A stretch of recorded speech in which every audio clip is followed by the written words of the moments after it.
Winter Classic.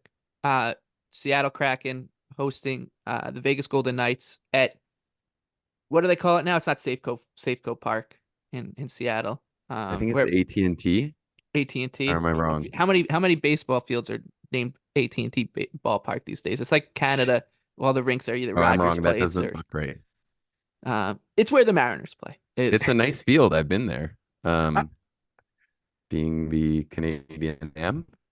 I'm seeing next year I'm going to see Taylor Swift at the Rogers Center in Toronto. And I thought the Rogers Center was like 7 different places yeah, before I like figured out where to buy my hotel.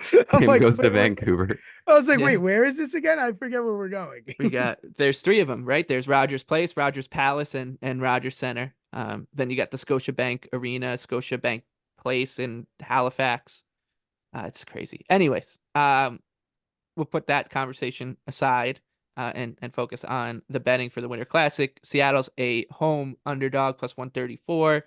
The Knights minus 162, total of 5.5. A lot of people throw out trends. We've had a bunch of these Winter Classics now.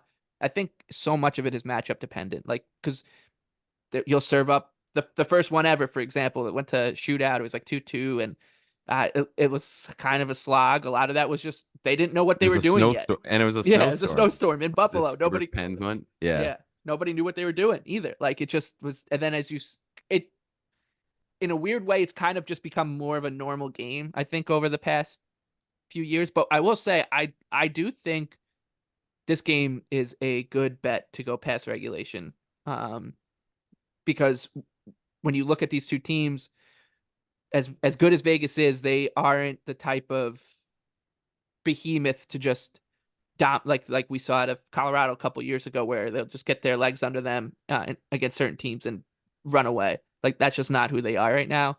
And Seattle, we do like them to trend up even just a little bit. It just kind of comes down to the goaltending. Um, and the total's telling you that it's 5.5 right now. We'll see where the juice is towards the over. We'll see where it ends up. I do think it might hang here because most people think Winter Classic bet the under. But Yes. even so, that's telling you that the bookmakers aren't expecting this thing to be 7-4, which is good for an overtime bet as well.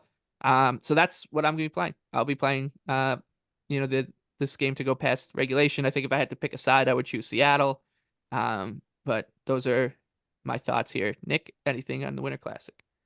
Yeah, I think that's a good handicap. I don't think the Winter Classic's ever a great time to lay bigger bets. Maybe the times that there's kind of been smash spots on the under, I guess, if like the ice is like actually unplayable, I think that's when it's a factor. Like you look at that, like the Caps Pens one when they postponed it 3 hours and everyone knew the ice was just complete mush and the game gets going and no one can even make a play.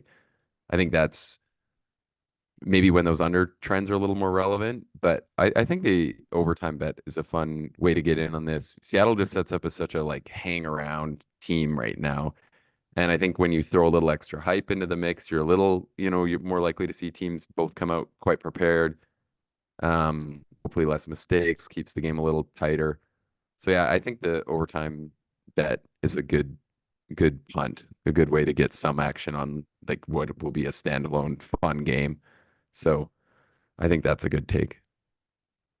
Yeah, I'll be the sucker here. I'm gonna go over the 5.5 because I just think I'm trying to zag on these two teams are especially Kraken low event team outdoors. Let's go under. I'm trying to go the other way and get over 5.5 goals here. I feel like I've watched so many of these and I pulled up the numbers and it's like, it's pretty back and forth I to was over gonna under. say, Tim, if you're gonna take a day off, you better be showing up here with that data on these over under things. Well, it doesn't.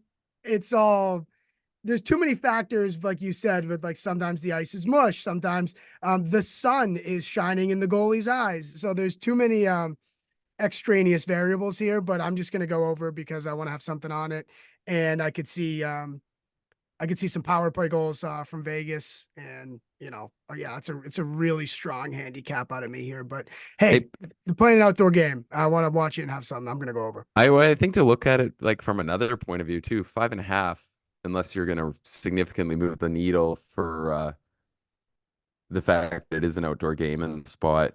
is pretty damn low for a Vegas game. The way their games have been going right now, like Right. they've been a pure over team for like 3 weeks, And and look at the potential goaltending matchup we could have. Yes. I love yeah, this is a great thing about the Winter exactly. Classic. Like for years, it was just Ty Conklin was playing in these games, and now like it's always. I feel like we always get these weird kind of third string goalies popping up.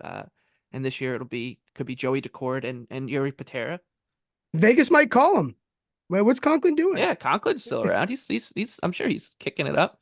E-bug him at least, right? Yeah, like you got it. That would be great. Just e-bug him. God, the sport had a sense of humor. All right, well, that'll do it. Those are our thoughts on the Winter Classic. Be sure to check actionnetwork.com and the app as we get closer to the game, which is on Monday, New Year's Day at 3 p.m. Eastern time. If you didn't know, for Tim and Nick, I'm Michael. Happy New Year. We hope you had a great holiday period. Hopefully, we win you some money over these next few days that you can use to fatten your wallet back up after buying everyone gifts. But until we meet again in 2024, thank you for listening, and see you then.